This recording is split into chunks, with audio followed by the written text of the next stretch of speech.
Mukunda jewellers మొట్టమొదటి factory outlet ఇప్పుడు కూకట్పల్లి, కొత్తపేట్, సోమాజిగూడ మరియు ఖమ్మంలో. నమస్తే రమ్ గారు. నమస్తే జయ. ఏదైనా పెద్ద కథ చెప్పుకుందాం రమ్ గారు. అంత పెద్దది కాదు, కొంచెం పెద్దది. అంతేనా? అమరావతి నగరాన్ని నేలే ఋతుపర్ణుడు, అలకా పట్టణాన్ని నేలే ధనుంజయుడు చిన్నప్పుడు ఫ్రెండ్స్ట. ఓహో. ఇద్దరు రాజులు. చిన్నతనం అంతా కలిసి తిరిగి పెరిగారు వాళ్ళు ఒకే చోట. మేనమామల ఊర్లో పెరిగారు. కలిసి తిని కలిసి పడుకుని ఒకటే మంచం ఒకటే కంచం అలా కూడా ఉండేవాళ్ళు. క్రమంగా పెద్దవాళ్ళు అయ్యాక ఎవరి రాజ్యాలకు వాళ్ళు వెళ్ళిపోయినా ఎప్పుడూ ఉత్తరాలు పత్రాలు నడిచేవి. ఇద్దరూ తమ తమ పట్టణాలకి రాజులు అయ్యారు. అయితే ఋతుపర్ణుడు కొంచెం స్నేహశీలి, బాగా ఫ్రెండ్స్ రావాలి ఆ సరదా ఎక్కువ. ఈ ఋతుపర్ణుడు ధనుంజయుడిని రా రా రా అమరావతికి రా రా అని పిలిచేవాడు. పిలవగా ధనుంజయుడు ఒకసారి వివాహితుడే అప్పటికి, అతను కూడా వీళ్ళ ఇంటికి వచ్చాడు. అలకాపురి నుంచి అమరావతికి వచ్చాడు. వస్తే కొన్ని వారాలు కలిసి ఉన్నారు. ఆయన ఇంకా బయలుదేరుతానన్నాడు. సరే, ఈ మన ఋతుపర్ణుడికి మహాద్భుత సౌందర్యవతి అని భార్య ఉంది, సౌదామిని ఆవిడ పేరు. ఓ పిల్లాడున్నాడు, మళ్ళీ గర్భవతి కూడా ఆవిడే. కొంచెం లేత నెలలు, ఒక మాదిరి నెలలు ఎక్కినాయి, 6-7 నెలలు ఉంటాయి. అయితే ఏమైంది, ఓ 4 వారాలు 5 వారాలు ఉన్నాక ధనుంజయుడు వెళ్ళిపోతానన్నాడు. కాదు అసలు కడుపు నిండినట్టే లేదు, ఇంకో 4 వారాలు ఉండు, ఇంకో 3 వారాలు ఉండు అని తెగ బతిమలాడాడు. ఆయన ఒప్పుకోవాలి. చాలా దిగులు పడి ఆ రాత్రి పడుకునేటప్పుడు భార్యతో చెప్పాడు, ధనుంజయుడు వెళ్ళిపోతానంటున్నాడు, నాకు తనివి తీరలేదు, చిన్నప్పుడు నెలల తరబడి కలిసి ఉండేవాళ్ళం మేము, ఒక్క నెల ఉండవయ్యా అంటే ఉండనంటున్నాడు, మరి ఉండమని నువ్వు చెప్పన్నాడు. ఈవిడేం చేసింది, మర్నాడు భోజనాలు వడ్డించేటప్పుడు, ఉండండి ఎలాగూ వచ్చారు, ప్రయాణమే 10 రోజులు పట్టేస్తుంది, మళ్ళీ ఎప్పటికొస్తారో పిల్లల పెళ్ళిళ్ళ నాటికి కలుస్తాం, మళ్ళీ ఇప్పుడు ఖాళీగా ఉన్నారు, రాజ్యాల్లో ఏమీ సందళ్ళు అవి లేదు కదండి అంది. ఇతనేమనుకున్నాడు, అమ్మాయి కూడా అడుగుతోంది కదా అని, సరేలే అట్లాగే ఇంతగా అడుగుతున్నారుగా ఉంటానన్నాడు. ఉంటాననేసరికల్లా పక్కనుండే అంతరంగికులు ఉంటారు కదా, మీరు అడిగితే ఒప్పుకోలేదు, రాణిగారు అడిగితే ఒప్పుకున్నారు అనగానే ఈయనకు ఒక డౌట్ వచ్చేసింది. ఏమిటి వీళ్ళిద్దరూ కానీ ప్రేమలో పడ్డారా? ఈ కడుపుతో ఉన్న ఆవిడే, ఆల్రెడీ కొడుకున్నావిడే తన చిన్ననాటి స్నేహితుడితోటి స్నేహంగా ఉంటోందేమోనన్న ఒక అనుమానం వచ్చేసింది మనసులోకి. ఇక అనుమానం ఎట్లా పెరిగి పెద్దదైందంటే, వాళ్ళు ఏ విషయానికైనా మొహమొహాలు చూసి నవ్వుకున్నా వాళ్ళు సైగలు చేసుకుంటారనిపించడం మొదలుపెట్టింది. అనుమానం పెనుభూతం, మామూలు అనుమానం కాదు, ఒక 4-5 రోజుల్లో పెంచేసుకున్నాడు. ఇప్పుడు మనకు అనుమానంగా ఉందనుకో జయ, ఎవరైనా కళ్ళార్పినా కూడా మనకు డౌట్ వస్తుంది, ఏంటి వీడు కళ్ళార్పినాడు, అంతే కదా రమ్ గారు కదా. నీవు అనుమానంగా ఉంటే ఊ అన్నా కూడా నన్ను ఊ అన్నారో వాళ్ళకి ఏదైనా ఊ చెప్పారు, అంతే ఇలా పిచ్చి డౌట్లు వచ్చేసి రాజుగారికి ఒక నమ్మిన బంటు ఉన్నాడు ఈ ఋతుపర్ణుడికి, సౌపర్ణుడు అతని పేరు. ఆ సౌపర్ణుడిని పిలిచాడు.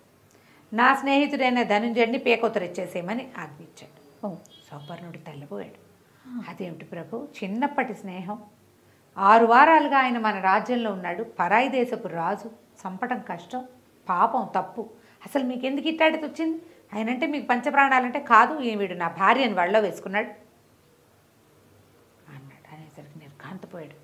ఆవిడ ఎంత సౌమ్యురాలు, ఎంత సాత్వికురాలు, మహాపతివ్రత, పైగా పెద్ద నెలల గర్భవతి, ఆవిడ మీద ఈయన మనసు పడ్డం ఏంటి, పోనీ ఈవిడ పోయి ఆయన మీద మనసు పడ్డం ఏంటి, పిచ్చగా పోతేను. ఎంత నీచంగా ఆలోచన, ఎంత నీచమైన ఆలోచన. రాజుకి తెగ నచ్చ చెప్పడానికి ప్రయత్నం చేశాడు. ఎంత నచ్చ చెప్పినా ఆయన ఒప్పుకోవాలి. చేస్తావా ఇంకోటి చేయించాలంటే సౌపర్ణుడు 4 రోజులు పోయాక రాజుకు బుద్ధి వస్తుంది. అప్పుడు ఇతనెట్టా బతికొస్తాడు. చల్లగా ధనుంజయుడి దగ్గరికి వెళ్ళి, ప్రభు నా మాట వినండి, ఎవరికి చెప్పద్దు, వెళ్ళిపోదాం, మీతో పాటు నేను వచ్చేస్తా, మిమ్మల్ని రక్షించడానికి ఎవరిని పిలవద్దు, మీ సైన్యానికి చీటీ రాసేద్దాం. చిన్న పాటి సైన్యం వచ్చింది, వాళ్ళు తెల్లవారేసరికి బయలుదేరేసరికి ఇక్కడి నుంచి పారిపోవాలి, మీకు ప్రాణహాని ఉంది అని చెప్పేసరికల్లా ఈ ఋతుపర్ణుడి నమ్మిన బంట అయిన సౌపర్ణుడు తనకెందుకు చెప్తాడు ఆ మాట, నమ్మి వెంటనే ధనుంజయుడు పరిగెత్తుకుంటూ బయలుదేరాడు. ఎప్పుడైతే ఋతుపర్ణుడికి ధనుంజయుడు లేడని, సౌపర్ణుడు కూడా కనపట్టలేదని తెలిసేసరికల్లా సౌపర్ణుడే ధనుంజయుడిని తప్పించాడు. వాడు అర్థమైపోయింది, నా పెళ్ళాన్ని వల్ల వేసుకోవడం కాకుండా నా నమ్మిన బంటను కూడా వల్ల వేసుకున్నాడు అనిపించింది. అక్కడి నుంచి రాణిగారిని జైల్లో పెట్టించేశాడు. నిండు నెలల గర్భవతి. ఈవిడ వల్లేనన్నాడు. జనం అంతా ఆశ్చర్యపోయారు. ఈ పిల్లాడు, వీళ్ళకి ఒక పిల్లాడు ఉన్నాడుగా 5 ఏళ్లవాడు, తల్లి మీద వచ్చినటువంటి గొడవ, తల్లి అంతఃపురంలో లేకపోవడంతో వాడికి అనారోగ్యం పట్టుకుంది పిల్లాడికి. ఇంకో 2 నెలన్నరలో ఆవిడ కాస్త కన్నది. ఆడపిల్ల పుట్టేసరికల్లా ఈ సౌబలుడని ఇంకొక అతను ఉన్నాడు. ఈయన తాలూకు ఇంకొక నమ్మిన బంటు సైన్యాధిపతుల్లో ఒకడు. అతని భార్య శీలవతి ఆవిడ పేరు. ఆవిడ రాణిగారిని తన దగ్గర ఉంచుకుని పురుడు పోసి, పిల్ల చూస్తే అచ్చు రాజుగారు ఉన్నట్టే. ఆవిడ ఏమంది, అమ్మా పిల్లని చూస్తే రాజు మనసు మారుతుందేమో, ప్రయత్నం చేద్దాం, పిల్లని నాకు ఇవ్వండి, నేను తీసుకెళ్ళి చూపిస్తాను. నెలపురుడు వెళ్ళింది. 40 రోజులైంది పిల్లకి. 40 రోజుల పిల్లకి బోల్డన్ని అలంకారాలు చేసి రాజకుమార్తెలాగా చేతులకి కంకణాలు, మెళ్ళో వస్తువులు, పాదాలకి బంగారు పాంజేబులు, చిట్టి కిరీటము పెట్టి చక్కగా అలంకారం చేసి ఈ శీలవతి చేతిలో పెట్టింది ఈవిడే సౌదామిని గారు. పెట్టేసరికల్లా ఈ పిల్లని తీసుకుని రాజుగారి దగ్గర తీసుకెళ్ళేసరికల్లా రాజు ససేమిరా ఒప్పుకోలే. ఆయనకి నమ్మకం ఇది కాలేదన్నమాట. ఏమైనా సరేనన్నాడు. ఏమైనా సరేనండి, అలాంటి దాన్ని పుట్టిన పిల్ల నాకెందుకు, నాకు వారసుడు ఉన్నాడు కదా, ఈ పిల్ల నాకొద్దు, పారేయండి ఎక్కడైనా అన్నాడు. పారేయమనేసరికల్లా ఇంకొక బంటుకి అప్పచెప్పాడు. తన అంగరక్షకుల్లో ఒకడికి అప్పచెప్పాడు. మళ్ళీ పారేయమని. సుబాహుడు, పిల్లని ఎవ్వరు లేని ద్వీపంలో పడేయండి, బతికి బట్టగడితే ఉంటుంది, లేకపోతే పోతుంది, చేత్తో చంపద్దు అని ఇచ్చేసరికల్లా ఈ సుబాహుడు సౌపర్ణుడు లాంటి వాడు కాదు. రాజు చెప్పినట్టు తూచా తప్పకుండా చేస్తాడు. ఆ పిల్లని తీసుకెళ్ళిపోయాడు. ఎక్కడో దీవిలో వదలడానికి నావెక్కేశాడు. ఎప్పుడైతే ఈ వార్త తెలిసిందో ఆవిడ గోలుమని విలిపిస్తూ రాజుగారి సన్నిధికి వచ్చింది. ఎవరు? తల్లి. వచ్చేసరికల్లా ఏమైంది, రాజుగారు అప్పుడు తీర్పు చెప్పేశాడు. ఆ పిల్లతో నాకు సంబంధం లేదు, పోతే పోయింది. ఈవిడ అతని వల్ల పడకముందు పుట్టిన కుమారుడే నా కుమారుడు, నా రాజ్యానికి వారసుడు ఉన్నాడు అని ఈ పిల్లని జేసేశాం కాబట్టి ఈవిడికి ఉరిశిక్ష అన్నాడు. అనేసరికి ఒక అశరీరవాణి వినపడింది పెద్దగా. సౌదామిని మహాపతివ్రత, ధనుంజయుడు ఉత్తమ స్నేహితుడు. ఇప్పుడు గనక ఇలాంటి పని చేస్తే, ఈమెకి ఏదైనా చేస్తే రాజుకి వారసులు లేకుండా పోతారు అనగానే రాజు ఆ అశరీరవాణి, అందరూ ప్రజలంతా ఆశ్చర్యపోయారు. సభలో ఉన్న వాళ్ళంతా అయ్యో అయ్యో అయ్యో, అశరీరవాణి చెప్తోంది, దైవం, ఈ మాట నమ్మాలి, రాణిగారికి శిక్ష వేయకూడదు, ఆమెకు శిక్ష వేయడానికి వీల్లేదు. ఈ లోపలేమో ఆ సుబాహుడు పిల్లని ఎత్తుకెళ్ళిపోయాడు. అయ్యో, పెద్దగా కేకలు పెట్టారు ప్రజలంతా. రాజు ఒప్పుకోలే దీనికి. ఈవిడికి ఇప్పుడు సౌపర్ణుడు ఈవిడ మాట వినే వాడిని తప్పించాడు. శీలవతి ఈవిడ మాట వినే ఆ అమ్మాయిని తన దగ్గర పెట్టుకుంది. ఇలా నమ్మిన బంట్లు ఎంతమంది ఉన్నారో రాణికి, ఎవరితోటో చెప్పిస్తోంది, ఈ మాట నేను నమ్మనన్నాడు. నమ్మననేసరికల్లా ఆవిడ కాస్త కూలిపోయింది. కూలిపోయేసరికల్లా జనాలంతా హాహాకారాలు చేశారు, కానీ స్పృహ తప్పిపోయింది. శీలవతి ఆవిడ మోసుకుపోయింది. ఇంతలో ప్రజలు ఈ మన అంతఃపురంలో ఉండేవాళ్ళు పరిగెత్తుకొచ్చారు. ప్రభు, రాకుమారుడు గుండె పగిలి మరణించాడు. అయ్యో, పిల్లాడు వాళ్ళ అమ్మ చెల్లెలు ఎక్కడో పారేశారు, ఈవిడ చచ్చిపోయిందని ప్రకటించేశారు. ఆ స్పృహ తప్పి పడిపోయిన ఆవిడ మరణాసన్నురాలుగా ఉంది అని ప్రకటించారు. పిల్లాడు అమ్మ తల్లి లేదన్నాక వార్త వినేసరికల్లా వాడు పెద్దగా ఏడ్చి స్పృహ తప్పిపోయి చనిపోయాడు పిల్లాడు. ఇప్పుడు ఏం చేశాడు ఈయన, వారసురాలుగా ఉండవలసిన పిల్లని అక్కడెక్కడో బడేయించాడు. ఈవిడేమో చచ్చిన దానిలాగా ఉంది, చచ్చిపోయిందో ఏమైందో, పిల్లవాడు పోయాడు. అంటే అశరీరవాణి నిజమేనమాట. నన్ను అనుమాన పిశాచం ఆవరించింది. ఆ అశరీరవాణి కూడా చెప్పింది, రాజుకి అనుమాన పిశాచం ఆవహించింది, అనుమానంతో ఇంత పనిచేశాడు. అతనికి ఏది తెలీదు, అతను ఏది చూడలేదు. సౌదామిని ఉత్తమ స్త్రీ, ధనుంజయుడు ఉత్తమ పురుషుడు, అసలు అవ్వకూడదు అట్లా. ఇతను ఒప్పుకోలే, కాదన్నాడు. కానీ ఇప్పుడు ఏమైంది, పిల్లవాడు మరణించేసరికి అశరీరవాణిని ఒప్పుకోవాల్సి వచ్చింది. పిల్ల ఏమైపోయిందో. ఈ లోపల శీలవతి ఏం చేసింది, శవాన్ని ఈవిడే పడిపోయిన ఆవిడని మోసుపోయింది, ఇంటికి మోసుపోయి రాణిగారు మరణించిందని ప్రకటించేసింది.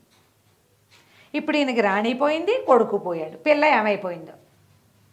ఈ సుబాహుడు ఏం చేశాడు, ఏమైందో చూడాలి పిల్లని మోసుకెళ్ళాడు. తీసుకుపోయాడు వాడు. తీసుకుపోయి ఎక్కడో ఏదో పడవెక్కేశాడు.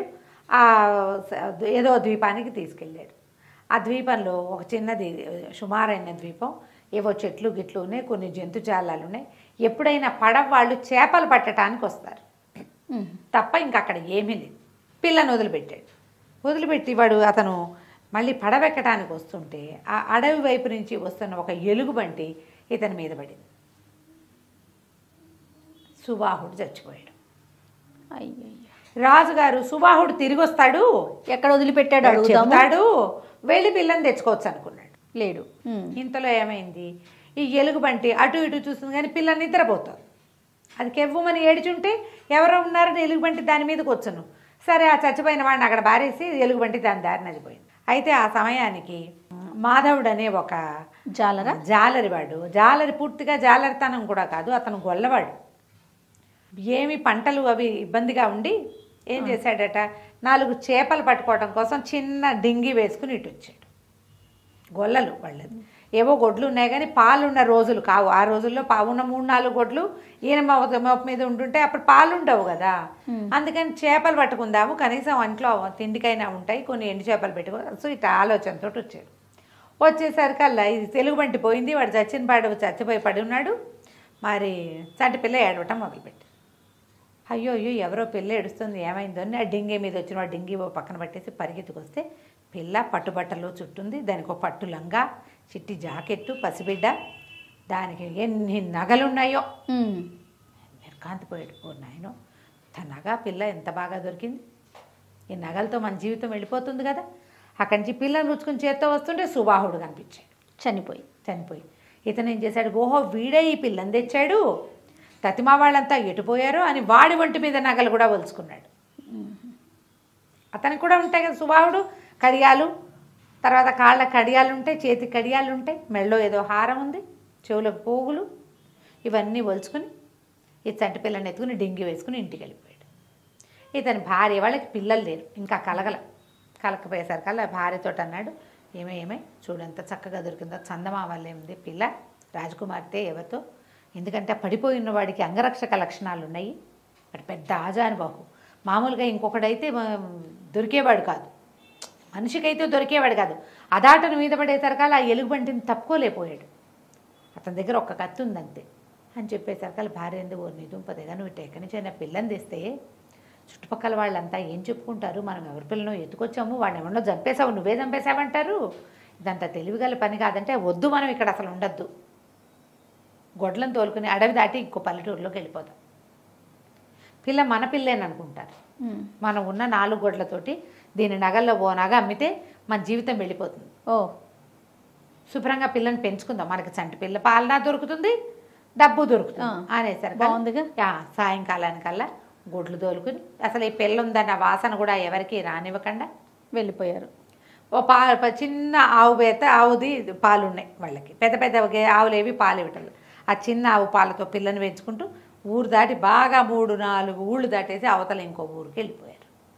ఈ వెళ్ళిపోయిన వాళ్ళు ఎక్కడి దాకా వెళ్ళి స్థిరపడ్డారు, ఈ అమరావతి రాజ్యాన్ని దాటి అలకాపురిలో స్థిరపడ్డారు.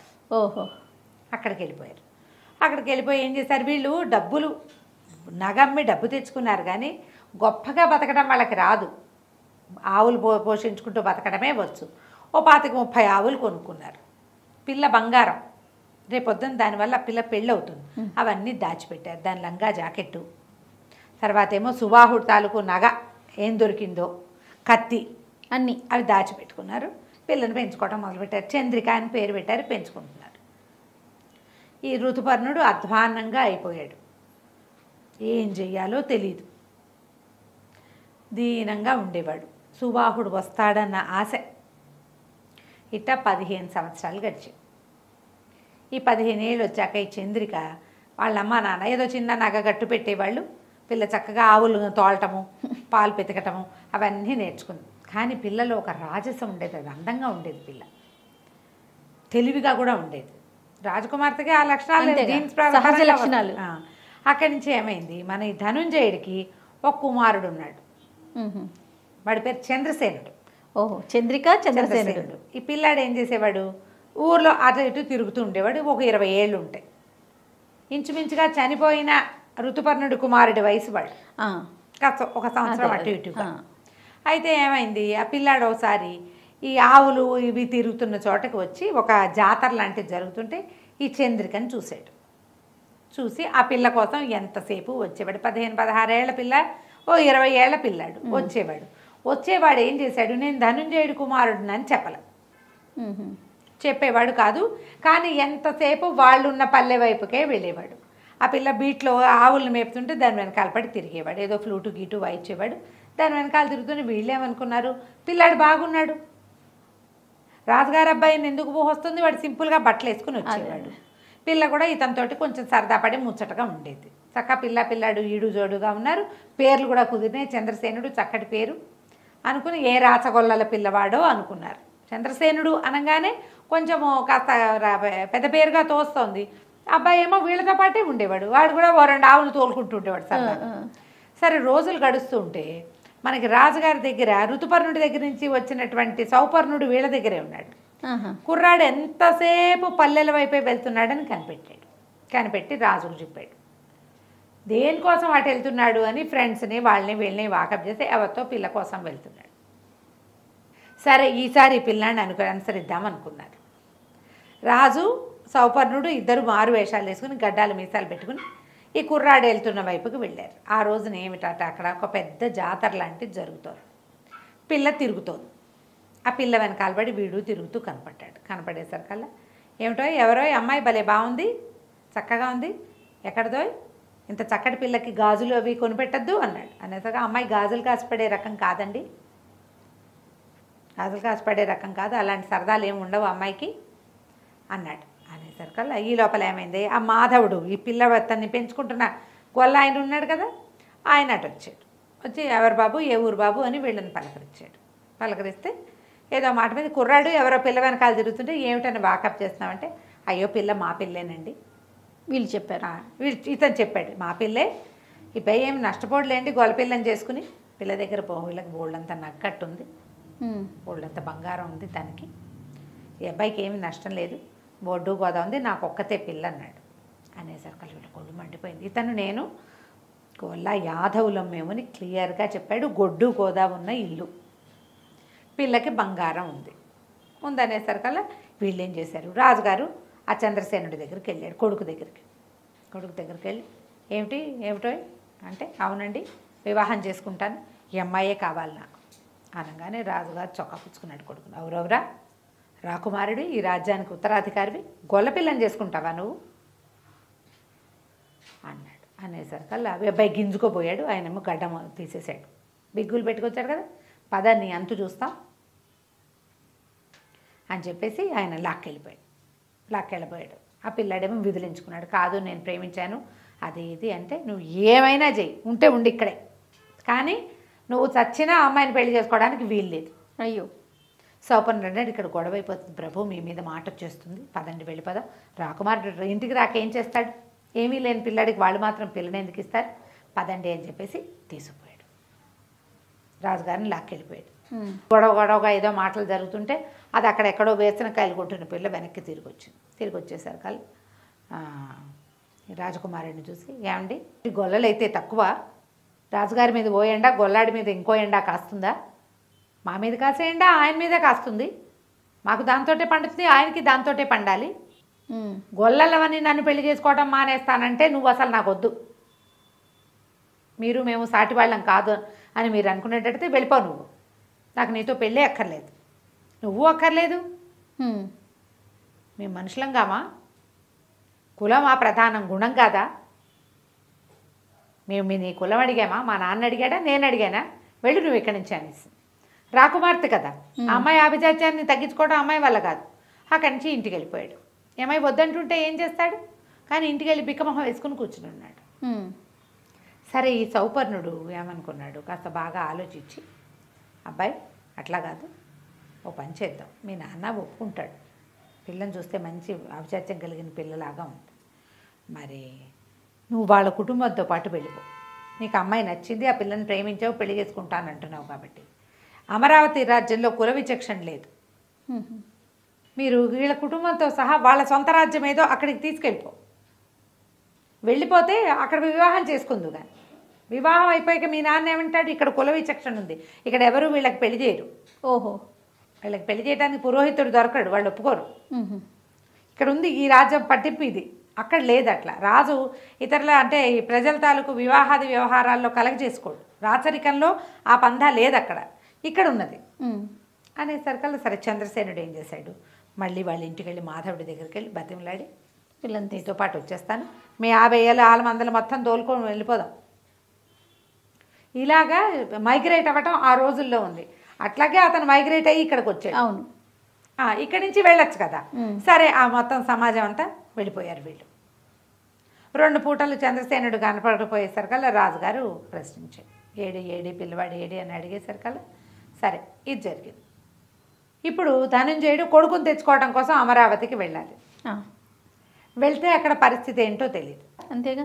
అక్కడి నుంచి ఇంకేం చేస్తారు, సౌపర్ణుడు అన్నాడు పర్వాలేదు ప్రభు, మారువేషాల్లో అయినా వెళ్దాం, అక్కడికి వెళ్దాం పదండి అన్నాడు. బయలుదేరారు. సరే వీళ్ళతో పాటు సౌపర్ణుడు కూడా వెళ్ళిపోయాడు, రాజును చూడాలని ఉంది అతనికి, ఎన్ని సంవత్సరాల్లో అయింది కదా. అయ్యేసరికల్లా ఈసారి ఋతుపర్ణుడు కూడా మరి మన ధనుంజయుడు కూడా ఆ రాజ్యానికి బయలుదేరాడు. ఈ మాధవుడు ఏం చేశాడు, పిల్ల తాలూకు నగ నాణ్యం అన్నీ తీసుకొచ్చుకున్నాడు తనతోటి. మరి మైగ్రేట్ అయిపోతున్నారు కదా, అన్నీ తీసుకొచ్చేసాడు. తీసుకొచ్చి వీళ్ళు ఊరు చేరిన తర్వాత ఈ ఊరు చేరాక వివాహం చేశారు. మ్మ్. రాజుగారి దగ్గర ప్రింట్ వేయించుకోవాలి, ఓ. అక్కడ పద్ధతి అనమాట, రిజిస్ట్రేషన్. ఆ. రాజుగారి దగ్గర తీసుకుపోయారు, పెళ్లి కూతుర్ని పెళ్లి పెళ్లి కొడుకుని తీసుకుపోయారు. ఈ మాధవుడు కూడా వెళ్ళాడు. వెళ్ళి అయ్యా నేను గొల్లవాడినే కానీ మేము గొల్లలము, మా పిల్ల కాదండి, నాకు దొరికింది ఫలానా దేవిలో, ఇగో ఈ నగతో దొరికింది, నేను పెంచుకున్నాను, ఏ జాతి పిల్లో తెలీదు, కానీ క్షత్రియుల పిల్ల అవ్వడానికి అవకాశం ఉంది అనేసరికల్లా ఆ నగలు చూసేసరికల్లా ఆయన గుర్తుపెట్టాడు. అవన్నీ తన భార్య నగలు.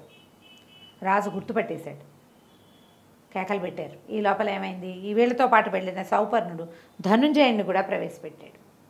ఇతను పరిగెత్తుకుంటూ ఋతుపర్ణుడు సింహాసనం దిగేసి వెళ్ళి తన స్నేహితుడిని కౌగిలించుకున్నాడు. ఆయన మారువేషంలో వచ్చాడు, అదే. కొడుకు కోసం వచ్చాడు కదా, వెతుక్కుంటూ వచ్చాడు కాబట్టి మారువేషంలోనే ఉన్నాడు. నన్ను క్షమించు, ఇట్లా నేను అన్యాయం అయిపోయాను, ఒక చిన్న అనుమానపు వీచిక లోపల ప్రవేశించేది పిశాచం అయిపోయింది, నీకు అన్యాయం చేశాను, నా భార్యకి అన్యాయం చేసుకున్నాను, కుమారుడు చనిపోయాడు, నా పిల్ల ఇట్లా దొరికింది అనేసరికల్లా నీ పిల్లే కాదు నా కొడుకే వాడని చెప్పాడు. ఇంత సంతోష క్షణం సౌదామిని బతికుంటే ఎంత బాగుండేదో కదా అంటే శీలవతిని అడిగారు, ఆ అమ్మాయి ఆవిడది ఏమైనా చిత్రపటమైనా ఉందా మీ దగ్గర, ఈయన ఏం చేశాడు, అంతఃపురంలో ఉన్న ఆవిడ ఫోటోలన్నీ తగలబెట్టించాడు కోపంతో. అప్పుడు అంటే కాదు ప్రభు, మాకు ఊరు నుంచి ఒక శిల్పి వచ్చాడు, ఆ సౌదామిని మీద ప్రేమతోటి ఒక శిల్పం చెక్కిచ్చి పెట్టాను, చూద్దురు కానీ మా ఇంటికి రండి అని. ఈ కూతుర్ని అల్లుడిని ధనుంజయుడిని సౌపర్ణుడిని అందరినీ వెంబడి పెట్టుకుని ఆ శీలవతి వాళ్ళ ఇంటికి వెళ్ళారు. శీలవతి వాళ్ళ ఇంటికి వెళ్తే అక్కడ విగ్రహం కనపడింది. ఈయన అన్నాడు, రాజుగారు ఆశ్చర్యపోయాడు, ఇదేమిటి సౌదామిని వృద్ధురాలైనట్టు చెక్కిచ్చారు విగ్రహం అంటే, శిల్పి చాలా గొప్పవాడు ప్రభు, శిల్పి చాలా గొప్పవాడు, ఆవిడ చిన్నప్పుడు చూసి ఆవిడ పెద్ద ఈ వయసు వచ్చాక ఎలా ఉంటుందో ఊహించి ఇలా గీసాడు అనేసరికల్లా ముంగూర్లు కదులుతున్నాయి, ఊపిరాడుతున్నట్టు కనపడుతోందే అన్నాడు. ముందు చుట్టూ కదులుతోంది అని నేను ఒక్కసారి ముట్టుకు చూడన్నా అన్నాడు. అనగానే ఆవిడ కదిలింది, ఆవిడ బతికే ఉంది. ఈ శీలవతి ఆవిడని తన ఇంట్లో అట్టు పెట్టుకుని ఆవిడ బతికున్న పొలకవ ఎవ్వరికీ తెలియనివ్వల. ఏనాటికైనా పిల్ల దక్కుతుందేమో అన్న ఆశతోటి అక్కడి నుంచి దగ్గరికి వెళ్ళి భార్యను కావలించుకున్నాడు. ఆయన నేను ఎంత పొరపాటు చేశాను, నా వల్ల ఇన్ని సంవత్సరాలు చంటి పిల్లకి దూరం అయిపోయాం, పిల్లవాడిని పోగొట్టుకున్నాం, స్నేహితుడితో ఎడబాటు వచ్చేసింది, క్రూరమైన ప్రవృత్తి కలిగిన వాడిగా అయిపోయాను, అనుమానం ఇంత పనిచేస్తుందని భార్యని కూతురిని చూపించాడు. కూతురిని కావలించుకుని పుట్టాక అది 40 రోజుల పిల్ల, తర్వాత ఇప్పుడే చూస్తున్నాను 16 ఏళ్ళు వచ్చాక, తర్వాత అంతా సంతోషించారు. తర్వాత రాజోచితంగా ఆ అమ్మాయికి అబ్బాయికి పెళ్లి చేశారు. 2 రాజ్యాలకి రాజు రాణి అయ్యారు, చంద్రసేనుడు చంద్రిక. ఈ పిల్లని పెంచినటువంటి మాధవుడు కుటుంబాన్ని తమతో పాటే ఉంచుకున్నారు. కథ కంచికి మనం ఇంటికి.